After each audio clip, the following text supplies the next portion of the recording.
guys. Welcome back to The Struggle with Candice Thompson. I'm Candice Thompson. And I'm freezing. And I'm freezing. If you're watching YouTube, not right at this moment because this is not live. But if you tune in, you'll see that I'm cloaked out with and I don't even think I have it on the right way. I just draped it over my shoulders. Yeah. Our guest today, Quinta, who I'll introduce in a second, I was freezing, so she let me borrow her cloak of many colors. It's a Technicolor dream cloak. Yep. Guys, It's rich. welcome back to The Struggle. Thank you for all my listeners who keep coming back and partaking in this foolishness. I appreciate you 100%. If you have not subscribed to this podcast, we're now also on YouTube. If you haven't subscribed, do that. Maintenant, which is French for now. I had to throw that in. Stop showing off. Also, this podcast, my manager pointed out. Who's your manager? My manager, Nat. Right. She was like, I was with someone who spoke French the other day, and she said your podcast in French is Le Strug. Oh. That's how you say The Struggle in French. Le Strug. Okay. Good title. Yeah, it's a random, French fact there. So subscribe, and then also, if you have not rated and reviewed us on iTunes, do that. It makes a huge difference. And tell somebody. If you haven't told somebody about The Struggle and you listen to this regularly, help us out a little bit and pay it forward with the laughs, right? You can find me at Jokes by Candice on social media, CandiceThompsonComedy.com for all of my shows and dates. And I'm going to introduce my co-host, Brenda Colonna. Hi, guys. Thank you for listening and being supportive. And you can find me on one social media outlet called Instagram at Brenda Colonna. The Gram. Yep, the Gram. I am only active on one because it's too much. I love it. It is a lot. Yeah, it's enough. She's going on my vision board. No, I know. Thank you for recognizing. I really appreciate that. You get caught. You can't get out, though. Like, we can't just be, unless you're like, out. Are you really? Mark my words. You people. can't, but not right now. Look at you yeah. with the blanket. You can't. No one can. I'm in forever. Your whole platform is online. I know, but I'm getting out. You can't. I feel like I'm insulted because when I was getting out, she didn't say the same thing to me. She was like, well. One toe in social media. I am getting out. I feel like a prisoner that's planning a slow escape. Over months, I'm slowly carving away at the grate, and I'm getting out. I'm going to open up the freaking hatch and then sneak out. And work like in Shawshank. Yes. You're going to dig a tunnel and then crawl through the sewage systems. It's going to be a little smelly at first, but you're going to get through. It'll be worth it. Yeah, I'm out of this thing. Yeah, no, and if anybody can do it, I'm going to introduce you. You guys, this is our guest. I have to now. You've been talking, and they need to know who this is. Yeah. Our wonderful guest for the day, the hilarious Quinta Brunson. Hey. You guys. Hey, podcast and internet. So happy to have you today. Plug your social media that you're going to escape one day. Yeah, of course. But for now. My Twitter is at Quinta Brunson. My Instagram is at Quinta B. And my Facebook page is Quinta Brunson. He seems so nervous. She seems so apprehensive. I'm afraid of podcasts. She said she's afraid to say something. And I don't think that I'm being. I don't know if I'm actually on it correctly. She doesn't know if she's microphoning properly. Are we good?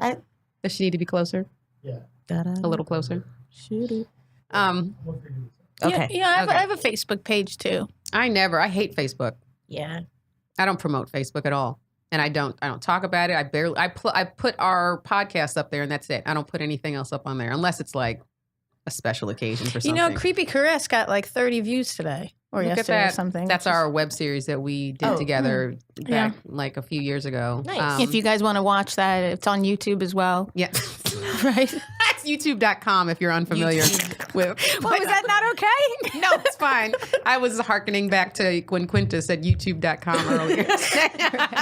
So wait, no, I have to, Quinta, I'm so happy to have you here. I remember the first time I ever heard your name was from Jamar Neighbors. Oh, Jamar. And Jamar said to me, do you know Quinta? And I was like, no, who's Quinta? And he goes, she gonna be famous. Oh, Jamar. He said, she's hilarious. He was like, she gonna be famous. Wow, that means a lot. Jamar's one of the funniest people that he is too much for this world. So you know what I mean? He might be one of those people that commit suicide. Aww. No, we were just talking about before we started recording. Him, if he did, I'd be like, well, that's just Jamar. It would be hilarious. If Jamar committed suicide, it'd be the funniest. If Jamar committed suicide, then are we recording now? Yes. Okay. Then the conversation for me would start. The last time I saw Jamar, he hid in my trunk and farted. Is that really what happened? Yes. that would be my first go-to story. She has a trunk in her apartment that he climbed into. And why do I feel like I've heard this story? You may have seen it. Did you tell me this story? Oh no, you Instagrammed it. I did Instagram. Yeah, then I saw it. Yeah, on my Instagram story. House. Yeah, he farted. But also, I remember we did a sketch. We were working on some teen sketch show pilot like years ago. And we were shooting it in a church. Mm-hmm. And there was a sketch that he had called Funeral, which is make a fun funeral, right? Like, why does it always have to be so sad? Like, make it into a carnival. Yeah. And so just fucking around, he got into the casket that we were using for the sketch and put on a sombrero. And was just laying there dead. And it was one of my first Instagram posts. His dead Mexican Jamar. How long have you known Jamar? Too long, unfortunately. Jamar, I've known him for at least a decade now, I feel like.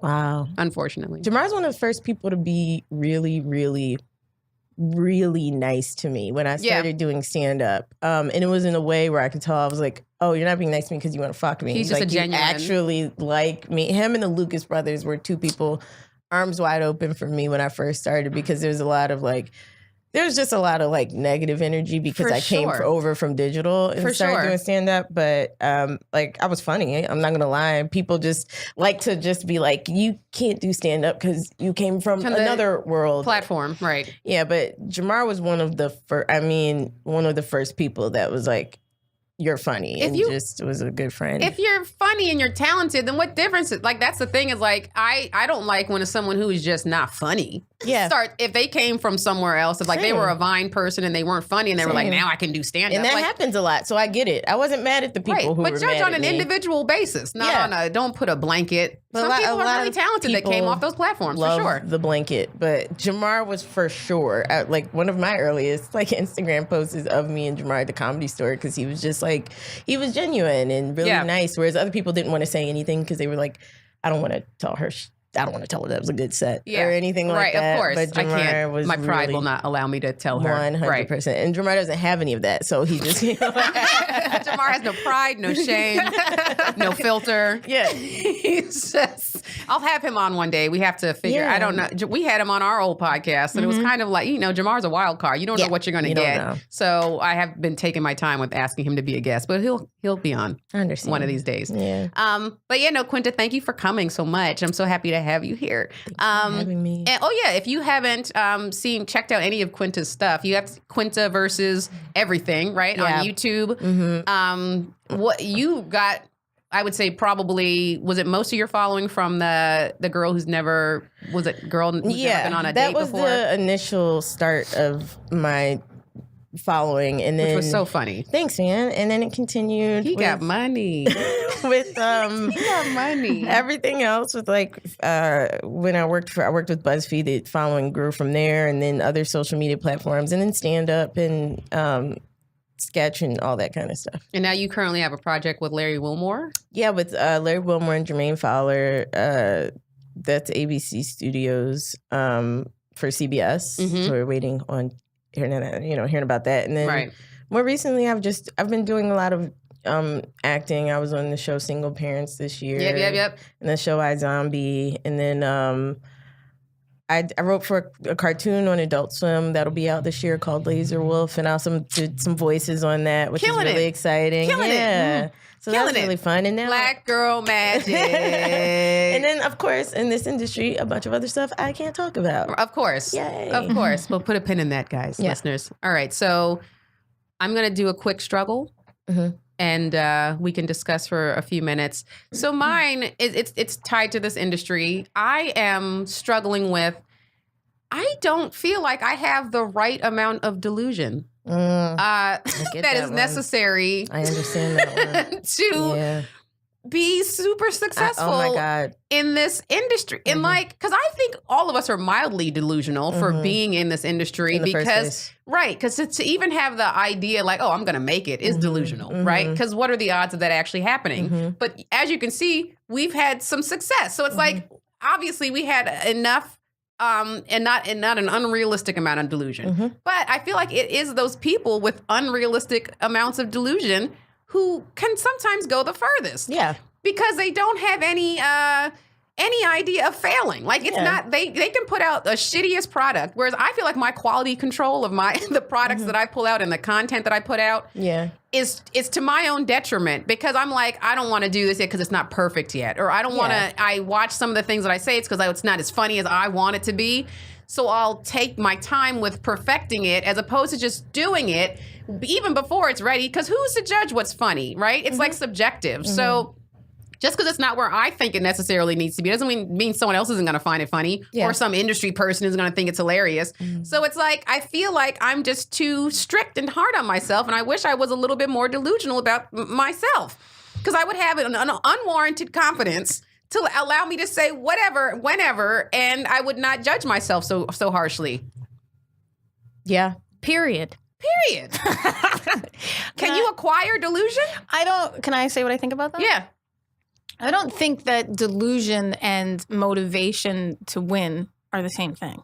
They're not. And so, but I don't think it's delusion that's keeping them, because comedy, like you said, is subjective. Yeah. So it's not the delusion that's keeping them going. Delusion, in my definition, is something that is completely impractical. And it's not impractical for bad comedy to be successful. We all have seen that. So they're not being impractical. They're just being... Name names. No. I would know them. We want names, Brenda. I would know them. I was like... You know what I mean, though? So, I mean, it's just the motivation to win that they're utilizing. And because they're nonstop about it, it's becoming. But I also believe that they are so delusional about the product that they're putting out. Like they genuinely think that are these people winning though? Yes, well, a lot of occasions. Yes, they're not delusional because look at the world. It sells shit. Look at the stuff that's on TV. Look at the products on in stores. Like all of this. Look at the water that we're fucking drinking. Yeah, like people buy shit, so they're just motivated, strategic, and relentless. And your strategy is different. Your strategy. Sorry. I'm sorry to burst that whole fucking bubble, but you don't need delusion. Yeah, your strategy is just different, which is fine. Yeah. It's just going to give you different timing, I think, in this life and in this industry. Yeah, it is all about timing. It really is. And stop it with you guys and your reason, all right? Well, I didn't come here for reason. My bad. I know. I don't know how the show works. No. It doesn't. And yet it does. And it does. No, I just Delusion. I mean, do you want to go farther into that as to what it is that you need? What it need for what? To like be successful? No, but the perspective shift. It's just a perspective shift that you're talking about. Are you gonna give it to me? Yeah, lose that bitterness. No, I'm just kidding. I'm not bitter. No, I'm just kidding. I'm not bitter at all. No, but I mean, like, should we go into it or we? I mean, yeah, if you can give it like in 2 minutes. No, probably not. No. I have a question. Yes. What do you want? What do you want in your career? You mean like actual physical goals? Like what do I like what's on my vision board? What's your goal? Yeah. I want to have my own production company, produce my own shows like Tina Fey, but with Black Tina Fey, but with stand up still. Write for my own shows, produce them, act in them, but also continue to do stand up and also create a production company where I can hire mostly women of color. Do you feel like the people, whoever you're talking about, who possess this delusion for the sake of this, do you feel like they are really after the same goals as you in the same way? No, they're probably mostly after just fame. Right. So I think that's a huge difference too. I think like you're after something that is so different and really requires way more time and patience and fine, Quinta. And really what you just need is an LLC because you already do the thing that you do. You already write and create and star in your own stuff. Yeah. And so now you just need an LLC and start doing it with more Black people. Then you have it. Then your style of comedy and your integrity will show. because that's what the world needs. Yeah. And then that'll be it. The world does need that. But what you're saying is completely valid. I mean, I see it every day, people. For sure. You know, I see it. But then, first I'm like, well, I don't, you know, whatever, that's life. And then after that, I then take away all of this shit, right? All of the career stuff. Yeah. And I really just want to chill and have like a person who loves me and like. At the end of the day. Yeah, I make my life smaller and think about the real stuff I want. The stuff that actually matters. Yeah. Right. Because like if the world came crashing down and the industry came crashing down, I wouldn't want to have to care about that stuff. So for sure. And then I'd be more focused on, you know, I just want to be happy about the stuff at the base. For sure. Well, yeah, you sound like an emotionally healthy person. You sound like one of these people. You know, I had both my parents. Yeah, I come from a 2-parent household. And they both like, were you planned as a child? So I wasn't, but I was kind of like, what's the one kid who, you know, they had them and they were like, oh shit, you brought the family together. It was this from a television show or a movie? Or just a real person? It wasn't Jesus. It was like... somebody What's else. his name? Oh yeah, you brought the whole world together. My parents like literally. You were born in a menagerie. My parents told me, they were like, you were it. So they loved me because they were like, oh damn, you were like a really good accident. And then so they really loved me in a special way. But that's just because you're dope too. Like, you know, you think I just came out the womb like, what's up? This baby's dope. Yes. I think I was a dope ass baby for sure. I believe you were a dope baby. And I think you were too. I think Brenda was as well. No, I sucked. No, you did. No, I was a bad. No, I wasn't. Really? Yeah, because you were early. I had 2 parents. I still have 2 parents, but I wasn't emotionally stable up until recently. You weren't. Really? That is true. Yeah, no. It took a lot of work to get emotionally stable. But you were also bipolar, so you had a defect. Yeah, but the bipolar came from doing too much LSD. Did it? Hold on. Yeah. Are you serious? No, this is a different podcast. Are those connected scientifically? Yeah. Really? I didn't know this. Yeah, I had to do a lot of research to find out. But really? Yeah. So it's not to say that it could be. It's not to say that it could be genetic, but that was the cause of mine. That's the only reason why I want to do LSD. No, to be bipolar. One of those. What is happening? I should have started clear. The only reason why I want to do one of those 23andMe things is to find out what is in my genetic makeup. Like, I don't care about finding out where I'm from honestly. Right. And shit. Me neither. I really don't care about that either. But I do think they've added now being able to find out what you're genetically more prone to have. And I think that is really cool. It so is to relevant. even know that. Well, I had to backtrack, hit rock bottom to find that out. I mean, I wish there was a tongue swab. Right. Could have told me. Had I been here a couple months earlier, that would have been really important information. However, I had to hit rock bottom, burn bridges, and ruin all relationships to get to that space. So, hello, world. Not our relationship. I'm back. No. But now there's 23andMe. And now there's 20. It's a much easier way. Yeah. So, like, wait, are you scared of anything being in your, like, if you were to do that, is there something that you're like, oh God, I hope this is not, I hope I don't find out that I found, like, I have, like, I'm genetically predisposed to. Is there something you're terrified of? No, I don't, there's no point in being terrified because, like, the things, they can happen, you know, anything can happen. It's just like, I feel like if I had the information up front to find out what I'm more... You could prevent it. I could be active in either preparing or being preventative. Right. It is really beneficial because I had and we talked about this on a podcast. I had a manic episode that was induced by cortisone cream that a doctor prescribed. See? And so had I known that was an effect, I never would. And I was prescribed to put it on 5 times a day. Wow. And I had no idea. Wow. See? And so the doctor didn't know. The doctor didn't know. They don't even... Doctors don't be knowing, you guys. No. Yeah, you know, that's Amanda Seals' next HBO special. Doctors don't be knowing. And so...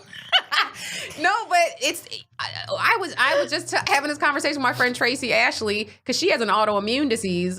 She's a good friend of mine. I don't know if you guys know her, but she's a comedian. Also, she writes on Cedric's show and Last OG. So she's out here in LA now, and she's an autoimmune disease. And she was like, I go to the doctor, and they're telling me, and then she got pneumonia too. And then she's like, well, they're telling me I need to take this, but I don't want to take steroids. And what if that interferes with my autoimmune? And it's like, seriously, and they only know with what you tell them. So like, what if you tell them 2 of the symptoms, but there's 3 you don't even know about? You could also be going to the doctor that graduated least in his graduate. For sure. Like there is also that thing. You could be like the worst doctor of the year. Seriously. For sure. Every time you go, you have no idea. And they are operating in their area of expertise, so they don't have to know technically what affects the other part of your body. Like, gynos don't always know what the vagina. You may hope they know. I hope that's the one part they do know. You might have say you have a thyroid issue and they discover it. Yeah. They might be like, okay, take this for the thyroid issue that affects what I study. But that might be affecting something in primary care for sure that they don't know about, and they don't have to technically. Like they're like, for I'm a gyno. I'm not your primary care physician. I don't have to know about that shit. Like, that's why I don't go to white male doctors, because they fail up so easily. You know how easy it is to be a white man and become a doctor? Like it is to become a president? I need to see an Indian doctor, an Asian woman. That's also why I don't give money to white men homeless. Me neither. Because I just feel like you had all the chances. A whole other view of the world. I didn't understand. Feel like you had all the shots. How did you wind up here? That's how unfortunate they are that they had all the shots, but you still couldn't see it. You must have killed somebody, and you wound up there because that's crazy. Yeah, that's on you. That's a far extent, but I can understand. No, it's not. That man could go easily. Do you know how excited El Pollo Loco would be with like a white man? A white man just went to the behind. Shave him up, put him in the front. Get it. Can I tell you the happiest day of my life, and I've had some motherfucking amazing things happening, the happiest day of my life to date was when I called a cleaning service and they sent a 50-something-year-old white man to clean my house. I'm still smiling. I followed him around the house. I was like, you missed the spot. Reparations! No, but it was, I was like, what? And he did a terrible job, by the way. Of course, I was going to say that. 100% understand why you guys feel this way and why you would say that, like 100%. But I just feel like he had to have fucked up even more. He has to be in that much delusion of himself. Of course he did. But here, if I have $1 in my pocket. Yeah, and it's going to go to maybe 3 people. You're not going to choose him. Right, I'd rather I'm behind what you're saying. That's all I'm saying. Yeah, that's all. Sure. Because I know that. I'm also white. I'm not going to fully understand what you're saying. Are you? And they never do. And that's what I got baby hair. That's part of my struggle. She does have a little bit of baby. That's part of my struggle. If we could segue into it, I've been taking fenugreek, and it's making your hair grow. Yeah, and I have baby hair. I don't know what to do with this, and so now I'm just. You got to gel it down. Yeah, I don't know. I'm going to give you a few natural hair tutorials. Yeah, we'll give you some. If you can. Vaseline. Yeah. You can use a little coconut oil. Okay. Some pomade. It doesn't look crazy, though. It doesn't look crazy. It's the beginning of it, but like. Yeah, it doesn't look bad. Cute, though. I mean, as Black people, we're genetically predisposed to liking baby hair. Yeah. Well, I'm in the right circle, which is good. Yeah, I wish I had that baby hair. I also want you to know I'm understanding the struggle a little bit more, starting from the top of my forehead. Yeah. So is that really your struggle? Is the baby hair? I got baby hair. I saw on the way here. I was like, what am I supposed to do with this? And that would never be a struggle for Black people. That would never. See, I don't understand. Yeah, you got to. That would make me an R&B singer if I had that baby hair, and I wouldn't have to sing. It would just be the baby hair, and then no struggle. Just put the mic up here. Yeah. In the 90s. Grammy, give me the Grammy. Best New Artist. Candice, put the mic up to your baby hair. Let her say thank you. The funniest thing I ever heard you say. That's it. I didn't give a shout out to my homie. Best New Artist. Can I tell you baby hair from the top? that I had a character that I came up with years ago, before I'd even moved to LA, before I was even in stand-up or any of this. Me and my friend who I went to college with, we used to just riff all the time. We were both so stupid, and we came with a character that just had all baby hair. Didn't have any. That's so stupid. Didn't have any regular hair on his head. Don't say that out loud. You need to say it. Well, can I tell you something? That's really funny. It's really funny. You should shoot that. That's a bald mask, a bald wig, with some painted. Like I'm visualizing that. Yeah, it's so thin and fine, so many reasons. but just all over the head. Yeah. And if you're a listener and you've never heard of what baby hair is, Google it. Because I guarantee some of my listeners, or just look at Brenda's head. You're on YouTube. Type in baby hair. Watch a few tutorials. I'm sure there's tutorials for sure. Oh man. Okay, we got out both struggles. That's good. Yeah. That was it. That was the struggle. One. Yeah. Well, let's get into Quinta. My struggle? What you struggling with? Oh, geez. My struggle. How much time you got, Liddy? My current struggle, I guess, was a little connected to yours, which was strange. which was how do I have a struggle. I don't know if you guys know Jake Wiseman. I do know Jake. Okay. Yeah. So Jake Wiseman tweeted this thing the other day that was like, you can't be, and I love the way he tweets because it's ironic, but it's true. It's always true. And it was that you can't be fully happy. You're not allowed to be fully happy. You get to be either good in your career and your personal life is terrible, or you get to be fulfilled in your personal life and your career is going terrible. I believe that. And I told him that's why I keep everything at 50-50. I keep my career, Your career's going great. Yes, thank you. But that's at 50%. And then I have my personal life, which is also going great at 50%. But if I delved in fully to one or the other, I know that the other would crumble. Now, my struggle is, how long can I keep this 50-50 up? It's like, how long am I going to keep doing this balancing act and get away with it? And it already gets on my agent's nerves. They're like, you should want more money. And I'm like, I don't, because I don't want to get turned into a monster. And I love my personal life. Right. I'm making just and enough that's what's going to happen. Yeah. It's like inevitable. It's inevitable. People always think they can do it, and you can't. History has showed us time after time that you cannot be a person anymore once you become the other thing. Right. You lose your... What's the other thing? Just like... the projection of your one self? The other side they send you to once you become... like famous. Like when you cross over, there's really like... It's like you've made a decision now that you have to like... And you see why so many celebrities are like, they're tired and they're alcoholics and why they're on drugs and stuff. It's like they only let you be a certain version of yourself. Yeah. And because they know the good parts of you are the kinds they're going to be they get in the way. Get right. Ethical, I think morally. That's changing though. There's a whole paradigm shift in entrepreneurship, and I'm sure it'll end. I agree. It'll end with entertainment, because entertainment does run the consciousness of our society for sure. For sure. And so that'll be last to switch. But people like you, who want to have their own production company and take control and then do good content, then you have the control to be able to make your own decisions and live the life that you want without having the top tier people tell you who and what I can't do. Completely and totally, unfortunately, feel like I disagree because I'm in that position of between two worlds, and it is you're constantly being sliced at. It's not that you can't do it, but it becomes more the attempts to get you to not be the person anymore. Of course, because the time isn't there. So if the timing of that shift, of that paradigm shift, it's happening with entrepreneurship and business. And so, but there's not those strings aren't as tight for people. I mean, they're government strings, but they're not as tight, as influential as the entertainment industry. Yeah. So right now, the entertainment industry, it's difficult to do that. But if we don't have people starting to do it and making an effort and creating good content and creating that change for us, then the people below or up and coming won't be able to make that shift happen. I don't know if that makes sense. Yeah, it makes sense. It makes sense. I just don't know if it's much about the content and creating good content. And I'm talking about it's about freedom. I'm talking about personhood and how you eventually have to give up your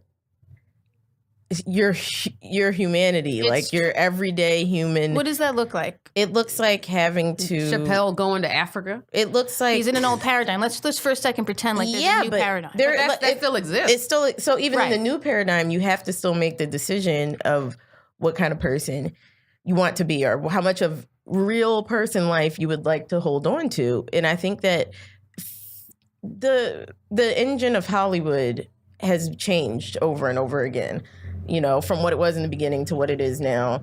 But I think because of the nature of it, because of fame and stardom and television and images, whatever, it will always be this issue between, am I a person for myself, or do I now belong to everyone? The machine. And do I now belong to the machine? Yeah. And you can keep balancing. I've been balancing for a while now, but my struggle is is my balancing actually holding me back? And am I fine with it? Because I might be fine with it. I think I am fine with it. Your parents loved you. It all goes back to your parents loving you. And you don't seek this outside validation necessarily. Like you do because we're still in it. We chose this career, right? Yeah. Anyone who chooses to perform, there's something in you that's like, I need attention, right? Yeah. And whether that came from a bad place or a good place, whatever, but it's not, I think we have a certain amount in us that is the kind that is manageable, where it's like we're aware of this slippery slope that a lot of people go into. When Chappelle was talking about like Martin Lawrence, did you see his Inside the Actors Studio from like years ago? And he's talking about Martin Lawrence, like how when he had that nervous breakdown and he was in the streets talking about they trying to kill me. And people called him crazy. People called him crazy, and he's like, no, the environment is just sick, which is true. We're in an environment that with people who are still well-known pedophiles still in these streets. Right? Like, also, I mean, to sort of create your own environment, which is not going to say to happen today, because that environment that you're talking about is really strong and controls a lot of strings. And you're talking about balance and maintaining that. And that's the whole point of existing on the planet. For sure. Maintain that balance. For sure. And I guess what my real struggle is I see that sometimes hold me back. Not I'm holding myself back, but our industry isn't necessarily pleasant towards that. They're like, so you don't want to play the game? Okay, well, you're a waste of my time. I came in here to get in with people who want to play the game. You like yourself?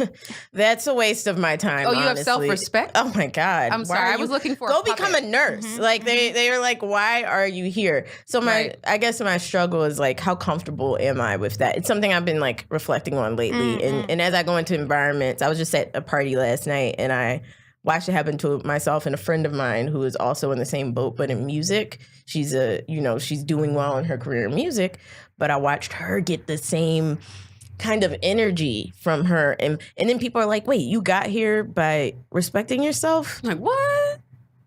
Okay. I'll see, like, we'll see how the rest of your career works out. But meanwhile, you watch the industry be way more into interacting with people who did not come in on the same moral principles or don't care about having the balance. And it's fine because everybody has their different reasons, but that's just my personal struggle. And, right. And I'm not in no judgment on anyone who is here for whatever reason at all. Yeah. But that's just my thing that I'm struggling with. Right.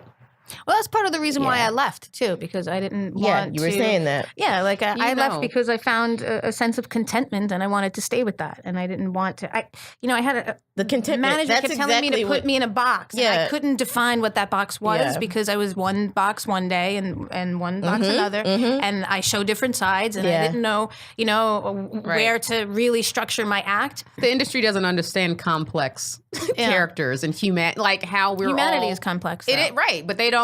Like you said in the box. I didn't mean to cut you off, but continue. But they don't understand that. It's in their whole. That's what they do. It's like if you're something different or something that's this one day and this one, they just can't even like. I fuck with you when you were this, but not with this. But like I'm both, and they can't even conceptualize that. Isn't the power though with the people in the audience? And don't we really have access to audience outside of 100%? That was the beauty of.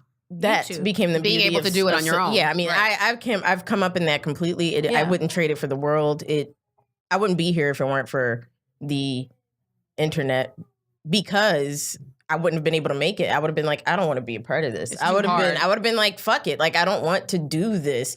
But the internet allowed me the platform to be myself and create. So I'm 100% about it, especially for people who want to, but then it eventually turns into something for people because while I'm here, I have friends who have gone the opposite direction and have fed the system and become a part of the system. Yeah. Because of what you were talking about earlier, which is it gives you things quicker. It's like, why fight the fight if it's not necessary to fight the fight? Yeah, I guess it depends on what one really wants out of their life. Yes, that's what it goes down to. It goes down to. That's what it boils down to. That's why I'm a big advocate of creating my own. No matter, I've always created my own. Like it was like I've always wanted, like Candice, we had the same dreams and the same aspirations to have a production and do our own content, act in it. And that's what we did. Yeah. And we raised money and we did it. We made all our choices. And just because we had tens of thousands of viewers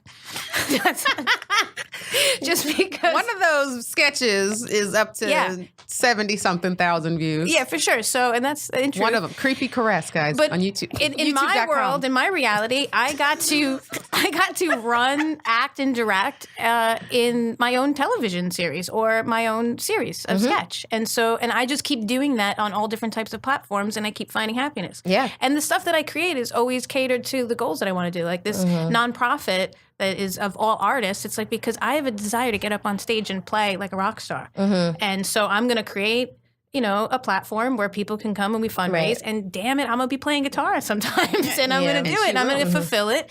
And that's the end of it. And whether or not there are fans or they're not, it makes no difference to me.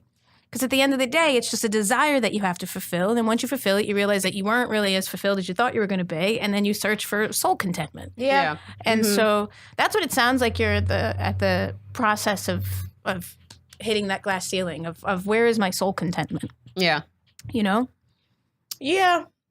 Or I feel content now. I feel like my issue is how long will it last? That's what my issue is. I will sit and be like, oh my God, I'm so content.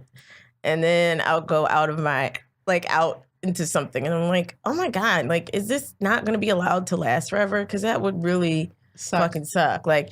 And I was thinking about Tina Fey. Once again, crazy you mentioned her. I was thinking about how she seems to be this woman that seemingly, I don't know her, right, has really carved out contentment for herself in a really unique way. She's not in our faces every day. Right. She seems to be, just home with her husband.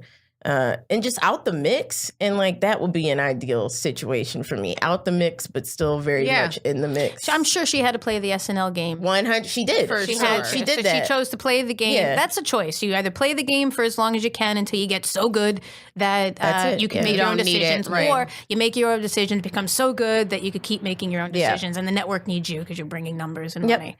You staple yourself in the game, and then you can then tether away from it, is what I think she did. But she was just someone I was thinking about recently. And I was like, I think I need role models. That might help me. And she was one I definitely, she's been a role model for a long time, but I pulled her back out, of the old role model box. Yeah, so, because you have old role models. They're not role models anymore, and then, because you don't need them anymore. Did they get Me Too'd? No, sometimes you never know. You have a hero and you don't need them anymore. The hero serves his purpose, and then you put them back in the toy box, and then later you might need to pull Spider-Man out again. Do I have any role models that I don't necessarily look up to anymore?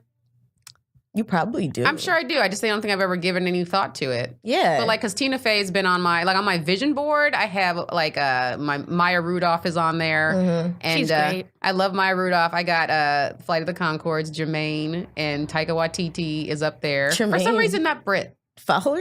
No, Jermaine from Fly the Conchords. I forgot there was Jermaine Fowler is on my vision board. I love Jermaine, but I don't think he should be on your vision board.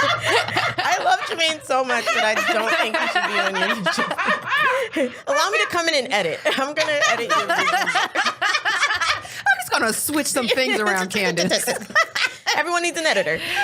You know what? That would be a really good service. I got vision board editor. Yeah, vision board editor. Jamar is also on there. Jamar Neighbors. God, I actually do want to be a vision board editor. That's actually hilarious. Because I don't like vision boards, and I don't have one of my own. Yeah. Whenever I say it, I'm just saying in my head, but I would never actually do one. But I kind of would love to edit. Just come in there and you're a vision board specialist. Yeah, and gets paid. Well, a vision board consultant. You can take them out of their delusion. And be like, no, you ain't never gonna get this. This is so. Or just put a microwave on there. I want to do it for little girls in the hood and be like, well, we're just going to remove Erica Mena from the vision board. Yeah. And, and let's take Chris Brown down. I was just about to say Chris Brown. I know he's attractive, but for our vision board. You should create a mentorship program. That's all I want to do. Yep. All I want to do at the end of all of this is create a program for young kids in the hood and talk with them and let them see beyond the hood. Yeah, I want to put meditation in schools. That could be a driven beyond force that allows you to play the game a little bit longer. For sure. So that you can create the platform and you'll do that for kids. For sure. That's cool. What I'm going to do. I'm going to do that. I love working with kids, and I used to teach dance classes, and I loved working with like in West Philly, like where I'm from, when I taught dance classes to teens and stuff, I realized how much just like talking and being there with them and being, you know, not in a corny way, like I'm gonna go talk to these children, but I was teaching them dance. So I was teaching them about movement and their bodies and everything, and owning their own bodies and what their bodies mean in the world, and like, but casual conversation I think does so much for like young people, especially women, but young girls, especially young Black girls. I think it's like really important for them to get a different conversation about their bodies other than just from entertainment. Right. It's not the best conversation. All wrong. It's all of it is wrong. It is. I was trying to think the other day, I was like, what are the positive influences on television? And like, I just keep thinking about a child could watch. You think about the choices that she made, and then, I mean, just think about the miseducation of Lauryn Hill. She talks about all of these things. Me too. It's amazing. And then look at the choices that the direction she went in, and how that went. It's hard because that's still like the end of what you get to see or hear in a song or get to see on the screen has gone through processing. It's still not a conversation. Like even if it's the best representation they could possibly get on TV, it's still not sitting down and talking to them. Like, I think if I didn't have certain people in my life that were just right there to talk with me, you know, I wouldn't have been able to have the same outlook on. Absolutely. Even some of the heroes like that, you know, I had essentially, I wouldn't have been able to look at them in a way that wasn't godlike. Here's the other thing. I think godlike representation is bad because that sets us, the humans, up for failure. Like, to look at certain heroes as gods is wrong because they're not. They're people. So me having like Bill Cosby, he's a perfect prime example where now people will not allow him to be human, to be who he is, and deal with his human. And for me, like, I know Oprah was a big one when I was little because my mom watched Oprah every day. But even have my mom to be able to tell me about who Oprah was, what her past was, rather than me just looking down on her screen like, that's Oprah. I want to be just like Oprah. My mom's like, well, you don't want to be just like Oprah. But Oprah's great. Oprah's fucking tight. Oprah, like, you know, that's how my mom was. Like, Oprah's great. Like, yeah, she's bomb. But let me tell you a little bit about what got Oprah to where she was. So before you say like, what did get Oprah to where she was? Well, I mean, she was raped. She had a very, very horrible past, and none of that is her fault, of course. But my mom made sure to let me know. Not to aspire to that. She wanted me to. Is rape on your vision board? Let me pull that off down. But can I say something? We're awful. Yes. No, we're not. Because can I say something? That is the truth of how people will look at their heroes of, oh, that happened to that person that needs to have. And a lot of the conversations my mom would have would be like, people are made up, we just talked about this, are complex. And your complexities do not have to be the same or as unfortunate, you know. You're raised in a good home. Be proud of that. Man. You know, it's fine. And my mom would say shit like that. She's like, I don't have a problem with you loving Oprah. I love Oprah too, but I want you to understand everything, life, and understand that people wind up places for reasons and stuff. I can't believe my hero was Madonna growing up. So disappointed in myself. What? Madonna's a good hero. She's a great. No. I mean, maybe not when you were a kid looking at what she was doing. Even looking, you didn't know. Even at little you coming out the house like, she was a good model for feminism. Absolutely. Did you pop out the house at 10 with your titties out? Your mom's like, no. She's wearing a cone-shaped breast. Stop touching yourself, Brenda. I hated it. I'm so disappointed in myself because what a virgin was. Yeah, I don't think that she's a good role model at all. Did you have some other ones? No, she was for a long time. I mean, I'm loyal. Yeah, I mean, that's probably from I think she was grade school into college. Decent as far as women embracing power. And I love the idea, but it was too free with sex. I love the idea of like moving to New York and starting from nothing and getting a lot. Yeah, and then that was a good stuff. Taking what she had, using it to her benefit. Yeah, that was good. Tight. See, yeah, I guess I had a similar. I wish I had Oprah though. Oprah? Yeah, Oprah. Oprah, you jerk. I wish we had. Have you seen you've seen the memes now of like Snoop Dogg going, who? Yes. I wish we had that for you saying Oprah. Oprah?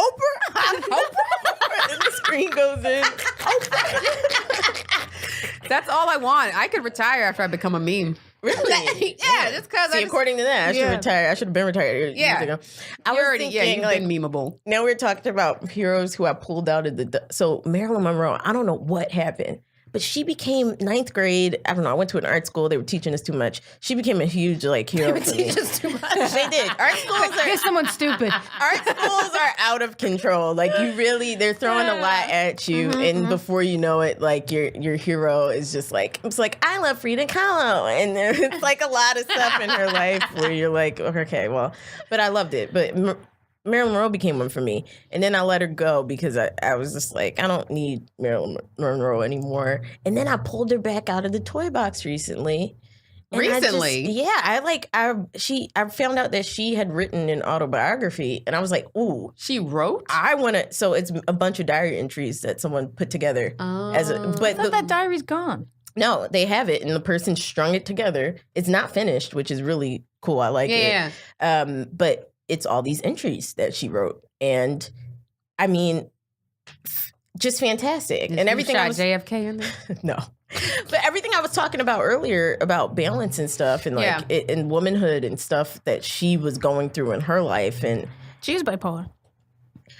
You know, what's interesting reading that book, it's pretty clear that it's something in the rawness of it that I found extremely refreshing. Yeah. From a person like her who has been immortalized and sexualized over and over and over again, but her humanity that she displays in this book to me is like, ooh, this is so good. I want to read that only because now because I think about it now. She's one of those people like I feel like I don't know anything about her aside from she was a mistress. She had quite a life on her. I mean, and then she continued to like. Talk about having to play the game, Ben. Yeah. And she didn't want to. That's what was like crazy about. She really didn't want to. She was like, I want Do you think they to killed be an her? actress. I don't know. Or do you think it was an overdose, like legit? I have no idea. She's like, remember those things I said I was scared to say? That's why I don't want to do a podcast. I really don't know though. Like it could have been either or. Yeah. I don't see why anyone would want to kill her, but people are fucked up. And so maybe someone did. I could see a chick losing her mind after having an affair, pulling a Glenn Close on the president and having him take her out. I mean, that seems pretty plausible. All of that. A fatal attraction. Yeah. She's doing. I'm not going to be ignored, Jack. She's outside his bushes. Yeah. Outside the White House. She was just flaunting her freedom. Like, she was just out here flaunting her freedom. Like, and I think Marilyn Monroe could have made a lot of people mad. Like, when someone is like that freely, just like, fuck the president. Come see my new movie. Especially like a woman at that time. For sure. I think that she threatened to come out and talk about stuff. And talk about having the affair. That's gonna get you killed. Yeah. That's gonna get you killed. I bet you Jackie pulled that trigger. That's what a lot of people think about. She was like, That's what a lot of people think happened to that hooker, transvestite hooker that was sleeping with Eddie Murphy. I heard. Did she get killed? She's dead. I didn't know she fell that. from her apartment, and word on the street was that she was going to write a book. All the other ones that he had been with, he like allegedly paid them off and said, don't talk, here's some money. And they were like, cool. And this one was like, fuck that. I'm writing a book. And the next thing you know, she fell from her apartment, went like her little patio apartment thing. It's suspicious AF. That's all I know. But this goes back to my conversation of what this industry turns and the lack of the humanity that gets pulled out of it, because why is that even a thought to someone to be like, kill that person, kill him, like, and that's crazy. To like, where did your humanity I'm not saying go? anyone never deserves, had it. I'm not saying anyone deserves to die, and it's terrible that happened. However, that's not. She should have taken. I love howevers after stuff. However, I genuinely do. Like, it's so funny to me. Well, because I want to preface the point that I'm not condoning the fact that she died, because this is a podcast and it stays. I'm so scared. But I do want to say that we're gonna get canceled. You kind of pull your own trigger in that circumstance. And desperate people do desperate things. They probably had no money. And then this is all unfortunate the way society works. However, when you talk about ruining somebody's reputation, in which is their livelihood, and something that you're hiding, you're going to get a backlash. Yeah. It shouldn't be death, but you're going to get a backlash. And so it's almost like truth is always going to have backlash. Nobody wants to hear it. Yeah, but you don't need to tell somebody. It's like outing somebody who's gay. Of course. And that's detrimental to their own psyche. The whole system, though. The whole system of all of it is all just so flawed, though. All of that shit is like, it's absent of humanity. Have you heard about this Democratic guy in West Hollywood who black kids just keep showing up in his house dead? Wait, what? Yeah, so there's this... I thought it was going to be another blackface. No. There's this, I wanted to talk about that. There's this Democratic representative who lives in West Hollywood. 2 black gay men have shown up dead in his home. What? This man is free, by the way. And he's gay. And 2 black gay kids have shown up dead in his home already. The first one was already like, what the fuck? And then the Why second did they keep going in? One. Desperation, as you mentioned before. So he's targeting, specifically targeting. He sounds like if Jeffrey Dahmer was a politician. So there is one guy, that's exactly it. There's one guy who got away free. He thought he was going to die in there, and he released his story to the Daily Mail. Oh, shut up. But out of, just in maybe a little bit of defense of this girl, some people, it's not I'm going to be mean. It's like, no, this person I'm not the only person that has been killed or almost killed by this person, and the world needs to know. Yeah. Sometimes it's that. That's different. They're defending themselves and protecting other people. The transsexual wasn't doing that. The transsexual was just outing somebody for money and ruining their reputation. Okay. I'm not saying I don't know that story. I'm not saying the cause of death. Right. That you should die for that. I'm just saying. Also, I would like to reiterate, this is alleged. I don't know if any of this is true. I have read this and I've heard this from people, but I've also seen online stories about this conspiracy. But but there is a difference. And you're trying to protect somebody as versus just, I'm going to tell this story because I want money and fame. Which essentially was the same thing that if this is the case, that Marilyn Monroe was doing. Well, for money and fame? Well, no, but for revenge.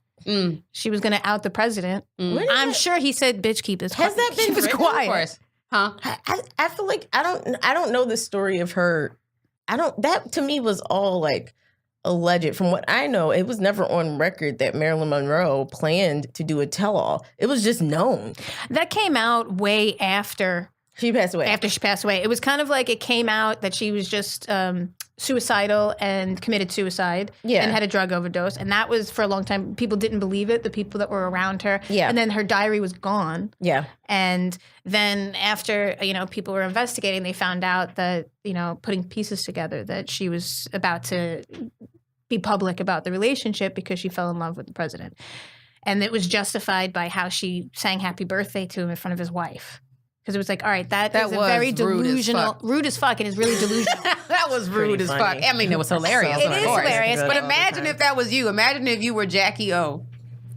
And the some president. Other chick, right? Yeah. Just singing happy birthday to your man all sensually. You know who your nigga is. Don't act like you know. We gonna fight. Who that man is, though. I'm gonna put hands on I'm not doubting that, but I'm just saying that it was gonna piss people off. Of course. And she's obviously, if you're having... It was public disrespect. Yeah, if you're having a relationship with a married man, I'm sure when you go into it, at first you say, we're both gonna keep this secret. That was the opposite of that commitment. Yeah. And so these types of things led people to ask questions, to putting these to hands people in her on you. close circles that found out that she was going to spill the beans. Where did that term "spill the beans" come from? Think about that. Joseph Thaddeus Wright. What if Quinta actually knew the beans in 1771 at a convention? And he was gonna tell everybody. And he was gonna tell everyone. Yeah. No. As he exposed the truth. And it was like, shit, that's one and the same. Yeah. He was spilling the beans. You know what I found out? This is completely off of nowhere, but beans are not very good for you. What? They're not. We had songs about it. Beans, good for your heart. The more you lying. It's just everyone's lying all the time. I don't believe anything. I'll decide what's good for me. Good for you. It's true. Quinta Brunson will decide what's good for me and my children. Because I don't believe anything. things have changed. Do you remember the food pyramid from when we were kids? Yes, they changed it. It's completely different. They changed it. That's why I don't believe these people. I'll decide what's good for me. Nobody knows. Yeah, you got to do your research. Yeah. Nobody knows, but even the research you're looking at, who is this from? Maybe they don't know what they're talking about. You know what I'm saying? Like, how do we know what is? I know. Again, I know it works for me. When I was doing all that research for bipolar and the cortisone, I had to read case studies with rats and the effects that they had, that foods had, and then on other people. Poor rats. I know. Also, poor rats. They're the ones that get tested the most on, I know. I saw a rat that was actually a video on Instagram that was actually pretty smart. It was like making decisions. Rats are pretty smart. Yeah, it was like it was bowling and deciding whether the bowl and was like good at it. Like I was like, oh my God, we're testing on these alley was the Lucky Strike over on Strike? Oh yeah, that sounds about right. I think I've seen that rat. Yeah. Was it Ratatouille? He is multi-talented. Okay. Let me tell you, he could throw down in the kitchen. Hold on a second. Let me detail that. Really good rat. It was a bowling alley made for the rat. It was a small bowling alley that it was miniature. Bowling with his nose. Yeah, I didn't realize that you guys weren't in my head watching that. Yeah, no, I was trying to visualize. I was like, how did he pick up that ball? It's about 6 pounds. He is a smart rat. Did he get in the hole and then roll it, like roll with his body, roll the bowling ball toward the pins? Yeah, but. That's cool. You know what I was thinking about, or when we were talking about your struggle and like the people who I think, like how Tina Fey has made it work for herself. Supposedly, we don't know her personally. We don't know. It looks pretty good. Right. It looks like she's living the way she wants to. She could be at home banging her head against the wall right now. We don't know. She's got we see the next interview, she's got a knot up here. Yeah. I walked into a wall. She's like, I did. I literally did. Over and over and over again. But another person who came to mind who I think is like doing it right, meaning they seem to definitely they're in touch with humanity, their own humanity and just the humanity of the world, but also like so talented and doing the entertainment thing, but giving back at the same time and finding a great balance of that is Killer Mike. Oh yeah. Have you seen his show on Netflix? I haven't watched it yet, but even him doing that seems really great. He's a hip hop artist, but he also is an activist, a black activist, and he's got a show on Netflix right now that I started watching called Trigger Warning. I need to watch it. And it's fucking hilarious on top of it. So this guy can do so many things, but he's giving back. The premise of the show was that basically if there's something that's bad in the black community or is doing harm to the black community, we got to get rid of it. So each episode explores a topic of something in the black community. For example, the first one is like about black businesses, and like he wants to basically only support black businesses for like 3 days straight, and he realizes that how hard it is to actually do, because he's like, I can't even go to a restaurant. Can't even find them. Even a black-owned restaurant. He went to a black-owned restaurant, but then found out the food that they get their food from, the place to get their food from, is not black-owned. So he's like, I can't eat this. So like he was doing things like to try and show how hard it is and how we need to give back to the black businesses. But yeah, and he does it so comedically and brilliantly. It's so good. Check it out for sure. I can't wait to watch it. Yeah, no, it's so good. I have a question. But I think he's doing it right. Yeah. Yes, Brenda. From a white perspective. A white question. It is a white question. Mm-hmm. It is. Well, I'm white. What do you want? Are you? Yeah. She's Italian. Right. I'm Italian. They're the blacks of That's the what whites. I have to say to people. Okay. Yeah. Candice told you to say that. Yeah. She went through a really That's how I get into parties. She went through a really strong black immersion process. That I did. I just think it's funny Candice gripping you up like, so like, say your And that's how I did it. I just snatched her by her baby hair. Well, I had to learn. It hurts. Yeah. A fistful of baby hair. So sorry. I am understanding that there's a process of reparations, I guess. Yes. Right? So that we're still waiting for them. Right. We ain't seen them yet, Brenda. Put a pin in that for a second. So if that's the case, right? And so you want to build black businesses. Yeah. And so, and in this case, this guy doesn't want to partake in anything that's not fully black business, right? For 3 days. But then there's becomes a society that's only black business run, that only black people then go to. Yeah. Then that creates separatism. Yes. And separatism breeds conflict. It breeds divide. And that's not really, at the end of the day, it's about being all-inclusive. So does that create, a white person perspective? Yeah.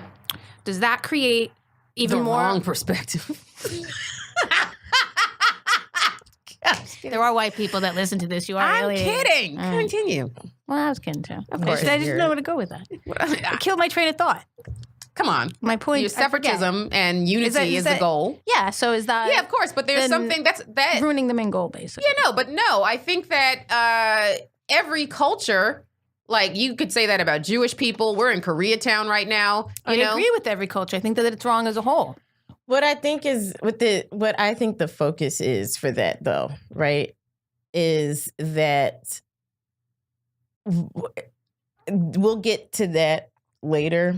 In the meantime, we need to focus. White supremacy, and I'm not saying that in a bad way, like white supremacy. I'm saying white supremacy has led to the comfort of white dollars going into white pockets forever. Right. And that's what's been happening. So it hasn't had to be a worry of the white community because it's stable. Like all of our money goes into white pockets every day, which helps create more white comfort and white comfort, privilege, supremacy, all of that. And I don't think it's as aggressive as white supremacy is like a really aggressive word, but I don't even think it's that aggressive. It's just that we go to Starbucks and put our money in Starbucks. We go to Bloomingdale's and put our money in Bloomingdale's, and it's real casual. It's what's there. What's available. That's not only white, though. That's white wealth. White wealth, for sure, which is even more white supremacist, in my opinion. Like, more than, like, the people holding torches. It's really the actual textbook definition of it, which is white wealth, which is continuing to grow white wealth.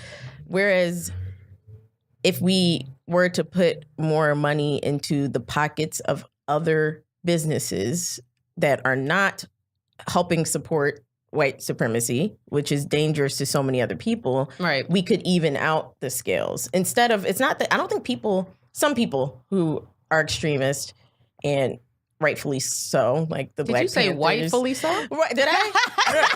But like, some people who are extremists and rightfully so, they want that. They want to topple the shit. I don't think, and with my shit, I don't have any aim to topple anything. I would love to even things out. I would love for things to even out. Just level the playing field, so that opportunities are available for everybody, and that's what we're getting at. I guess as somebody that's white and not rich, hearing that, feels like, well, then where am I? Right. Well, but that's why all these people who are like looking from your perspective who supported Trump, they're thinking, oh, what I'm not. Wait. My perspective isn't of. Now, I'm not saying vote for Trump, but I'm saying a lot of people who voted for Trump have that same perspective of I'm not rich and I'm not this rich person who's making all this money. So like, who's speaking? Who's got my back? I'm not a person of color, but I'm white and I'm poor. So like, I need someone who has my back, but they can't. You see what I'm saying? So they voted for Trump thinking, because he kind of was their voice, thinking that, oh, I'm gonna bring money to the lower income people. He was saying these things, even though he had no intention of doing it, but they didn't know that. But it's crazy. That same perspective of like, why? How do black people have it so rough? I'm white and I'm poor as shit too. That's the perspective, which I do believe is it's a valid concern. A valid concern. Like, I don't think it's invalid, and I know that it's dismissed a lot, but it still is a concern. Yeah, like how are you gonna say you have white privilege if you're living in a poor white trash? If you're living in a trailer, they don't understand white privilege. They don't understand that there is white privilege, but there is. Like, there's two sides of that coin. But the thing is, those things are all in different corners. Yeah, it's just of what still. I agree. You know what I mean? White supremacy, white capitalism, white privilege. You can be the most trailer trash. Here's an example, because we talked about this earlier. I don't know if it was on the podcast or not, but about like the white homeless man. Oh yeah, the white homeless man can very easily walk into a whatever store, right? Even though he's homeless, even though he's battered and torn or whatever on the street, blah, blah, blah. But he can walk into a place and get a job. He can walk into McDonald's and be like, I'd like to work here. And they'd be more, they would give him the job before they would give the black street and not get shot by a cop. All right, so look, I understand that that's true, and I understand that perspective. Yeah. However, as something, maybe it's because I'm a woman, right? But as somebody who is white, has walked into those types of stores and did not get hired. For sure, but I'm saying you have more of a chance than the black person who also won't get hired. Right. That's just that's fair. No one's seeing you walk in and being like, immediately being like, oh, That's immediate true. stereotypes, right? Like, I'm not saying either of you getting the job. I'm just saying she is definitely unhireable. No, you did. You said that. You said that's true. But you did say that they would be glad and they would hire the white guy just because he was white, even if he was homeless. I'm saying if there were two people and it was the person of and they color, were both homeless and it was a both black homeless, person of color and a white person. All right, I could stand behind that. This is scientific. If you see homeless people on the street, and this was a documentary I saw in Philly, and it's crazy because I used to go past the girl who the documentary was about every day. There was this white girl who was homeless and on this place called Passyunk Avenue, and she was racking up money. This girl was making $700 a month. What? Wow. Because she was get into this homeless business. No, yeah, where's that corner? Listen, this was the clearest thing. Pull a titty out, I'll be like 1,000. Look, part-time homeless. $700 a month because she was this girl who, when you saw her, and I saw her before, it was like, well, what are you doing, white homeless girl? Meanwhile, if somebody else, because of what the world has done to us, they would see a black homeless girl in that corner. Oh, she probably on drugs. Less likely to help. Whereas, but the unfortunate white privilege is that this girl was making $700 a month. Because people felt so badly for her. People felt so badly for her. She spent it all on heroin and would come back but then there are people who wind up homeless first of all, because they don't have the white privilege, and then they wind up homeless, and then they can't get out of the hole. You know what I'm grateful for? Your white privilege. I'm kidding. I was about to give you a compliment. And that just turned in a whole different direction. No. Remember, I'm still looking up. You I don't know how to handle comedy. that. I didn't. Okay, let me just. She's still here to hurt. Hold on. Let me take my. All right, I took my comedy off. Yes. No. I'm not feeling as emotional now. What? I'm in check. No, I Just say it, Brenda. What are you grateful for? I'll take a turn and say what we're grateful for. Okay, like it's Thanksgiving. I was grateful for strong black women who are educated with patience. Like me? Yeah. And so... and me? Yeah, both of you. Well, yeah. Well, I was thinking of you first, and then Candice. Candice came in and took that. I had to usurp that. So I just yes-and and said, I am grateful for that. And I think that from a white perspective, because of a lot of the turmoil that black people, black women in particular, have to go through, it creates more anger, and it's hard to overcome anger with peace and be able to have conversations like this, which makes it hard for white people to then ask the right questions so they could understand. Yeah. And so having the opportunity to be able to ask that and educate people who are white that are listening that are confused about that and what that could be like, I think it's poignant. And I was grateful to be able to be here to do it. I love Brenda. And I will say that even in my shit, sometimes I feel... Don't you feel real bad that you ruined that, huh? No. I loved it. Bad about. Beautiful. I feel privileged with the gift of time to be able to do those things. And I never look at anybody who doesn't have the time to do that and doesn't have the patience is anything. I get it. Because you know what I mean? Like a lot of people don't have the time. It's true. And time comes with different things. Access, money, energy, and time are like all connected. Will and desire. You know, I got set up with some access, some time, some money. So I have the time to have the patience. But some people don't have that time. No, they got kids. They got 2 jobs. I agree too. And because I've had that time to be and that privilege to be able and the space to be able to do that, I am fortunate enough to be able to ask the right questions without the prejudice in front of it. Even in feeling lost in perspective. And so I agree with you. And I'm grateful great. for that. Wow. Oh, you guys, look at this. It's turned into something different. So I'm going to see what I'm grateful for. Oh, yeah. Like this sweater. Yeah, this is keeping me warm. Thank you, Quinta. You're very welcome. For having this podcast. No, I was going to say that. Having this platform to educate people. Because this was a great conversation. We were all over the place. But to have the platform to actually speak about things and that people can take away. And I've gotten feedback from a lot of people saying, I take away something from every episode that you do. And I'm just like, this was a really good example of that. Really and I'm just happy to be in a position to be able to do that for people. Yeah, so for sure. Really and nice. to get to work with people like you guys who are just fantastic, amazing women. Yeah. So You're great, Candice. Thanks, guys. I've always consistently thought you were great. I'm serious. Like always consistent. It means a lot. She's all right. This is when I turn into a white woman. Quinta, that means so much to me. Brenda doesn't sound like that at all. No, I know, but I was trying to be a basic Italian. bitch. I told you I'm not doing comedy, so I'm Brenda does not sound like that at all. I'm not gonna. Okay, I'm not gonna piggyback off that joke. I forgot you jumped ship like 5 minutes ago. My bad.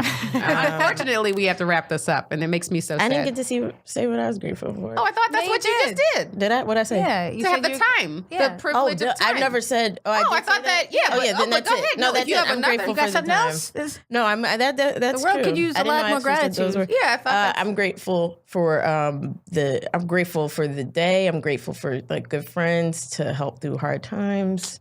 I had a lot of those lately, and I'm grateful for that. Breathing, waking up, guys. Waking up. I'm grateful. Waking up. Seriously though. Although checking out's pretty cool too. I'm not gonna be mad when it's time to check out. I'm not gonna be mad about checking out. Were we talking about the suicide before the podcast? I think it was before the podcast. Yeah. We'll have to have you back on and we'll talk about it. Since we're the only podcast that you're ever going to do again. She's like, will you come back? I mean, this was nice. It won't be like tomorrow. Well, like if I hit you back like next year. Yeah, I mean, but I don't know if I'll go firmer on my stance. We'll see how this turns out. I'm afraid of them. It is like my phobia. It is my like podcasts. That's all the more reason to do it. You should always do stuff you're scared of doing. Sometimes I think it's a sign that you just shouldn't do them. Maybe, but that fear could be unwarranted. You know what I'm saying? A really high maybe. Maybe. There are dogs. There's dogs outside. Maybe, but sometimes your fear could be irrational. You know what I'm saying? All right. Isn't this over? Shut up, Quinta. I think it's done. You guys, it is done. Shut up, Quinta. Okay. Well, she'll be back next week. All right, guys. Thank you for tuning into The Struggle. Thank you again for coming back time and time again. If you have not subscribed, make sure to do that. Rate and review on iTunes. It really does make a difference. And tell somebody about it if you haven't told somebody. We all struggling with something. It sucks to be an adult and you know it. So tell somebody about it so they can laugh at it. That's what it's for. You can find me at Jokes by Candice on social media, CandiceThompsonComedy.com for my shows. Brenda, one more again. You can find me at Brenda Colonna on Instagram only. And Quinta. And I'm trying to get like Brenda, but unfortunately you can find me on Quinta B on Instagram. Till then.